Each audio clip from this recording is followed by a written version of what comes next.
शहादा शहरातील डोंगरगाव रस्त्यावर शतपावली करणाऱ्या आई व मुलाला भरधाव चारचाकी वाहनानं मागून धडक दिल्यानं या अपघातात दोघांचा मृत्यू झाला असून एक जण गंभीर जखमी झालाय। त्यांच्यासोबत असणाऱ्या श्वानाचाही या अपघातात मृत्यू झाला असून घटनास्थळावरून वाहन चालक फरार झालाय। हिट अँड रनची घटना असून मध्यधुंद वाहन चालकाविरोधात गुन्हा दाखल करण्यात आलाय।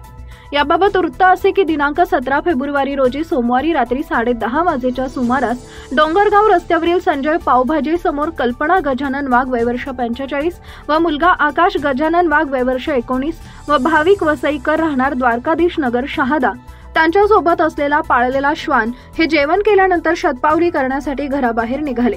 वरील ठिकाणी शतपावली करत असताना पांढऱ्या रंगाची फॉर्च्युनर कार क्रमांक MH15JA 5055 वरील मध्यधुंद चालकानं भरधाव वेगानं चालून पायी चालणारे कल्पना वाघ, आकाश वाघ, भाविक वसईकर व श्वान यांना मागून जोरदार धडक दिली। अपघात एवढा भीषण होता की कल्पना वाघ या महिलेला भरधाव वेगातील कारनं काही अंतर अक्षरशः फरफटत नेलं। यात सदर महिलेचा व श्वानाचा जागीच मृत्यू झाला तर आकाश गंभीररित्या जखमी झाला तसेच भाविकही दुखापती झाला। अपघातानंतर कार चालक घटनास्थळावरून फरार झाला। वरील जखमींना सार्थक हॉस्पिटलला उपचारार्थ दाखल करण्यात आले होते।